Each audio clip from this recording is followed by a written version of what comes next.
Welcome to Story Voyage. Get ready to dive into another gripping story that will keep you on the edge of your seat. I'll never forget the moment it all came crashing down. Funny thing is, looking back, it's so painfully obvious now she had me right where she wanted for years, slipping out the door with a kiss and a smile wrapped up in her so-called perfect alibi. But when she finally thought she'd won, I flipped the entire game on her. It started innocently enough. My wife, Rachel, always had a tight-knit circle of friends. They were inseparable, a group of women who met up for ladies' nights every couple of weeks. Rachel swore by them, saying those nights helped her unwind and recharge. I never questioned it. I figured she needed the break and the fun, so I encouraged her to go. Over the years, the idea of her spending time with her friends on Saturdays became routine, so I never blinked an eye. A couple of months ago, I began to notice a subtle shift. Rachel seemed different, more distant, more secretive. She started hiding her phone, saying she wanted me time during the day, but wouldn't elaborate.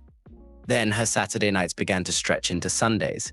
She'd have elaborate stories ready if I asked, painting a picture of long dinners, late night talks, and girls' spa mornings. One Saturday evening, when Rachel left, I thought about doing something I'd never done before, contacting her friends. But I hesitated. Rachel trusted me, and I didn't want to betray that without proof. However, when she came home the next day, she had this strange, disconnected look, and something in me just snapped. I realized I needed to know the truth. The next day, I called up one of her friends, Jennifer, who'd always been friendly. I casually asked if Rachel had had a good time the night before. Her response was casual but chilling. "Oh, Rachel wasn't with us last night. She told us she had a work function." My blood ran cold, but I kept my voice steady. Maybe she was at another friend's place afterward. Jennifer laughed, saying, "Oh no, she's always got an excuse, to get out of our nights. I honestly can't remember the last time she came out with us." I felt like I'd been punched in the gut. I thanked Jennifer and hung up. My head spun with possibilities, but I couldn't act on pure suspicion. So I decided to play along and watch Rachel's every move. I started researching, looking into everything I could: her phone bills, her work schedule, even the local spots she frequented. If she was leading a double life, I was determined to uncover it. One night, I installed a tracking app on her phone under the guise of helping her sync devices. She never questioned it. Over the next few weekends, while she was supposedly with her friends, I tracked her movements. Every Saturday night, her location pinged from a different place, a secluded house across town. It didn't take long to confirm my suspicions. Now, knowing where she wasn't enough. I wanted proof, and I wanted her to admit it. I considered confronting her, but I knew she'd just lie her way out, so I went with a different approach.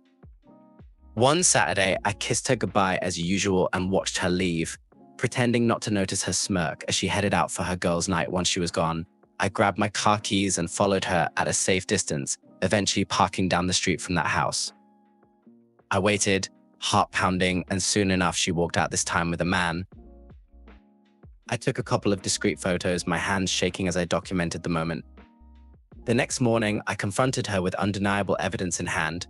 She looked me dead in the eye, gave a bitter laugh, and said, "I guess you win this one then." I didn't know what she meant at the time, but it didn't matter. Her game was over, and I wasn't going to let her play me again. That night, I packed my bags and left. Thanks for watching Story Voyage. If you enjoyed the journey, don't forget to like, subscribe, and share. Until next time, stay curious.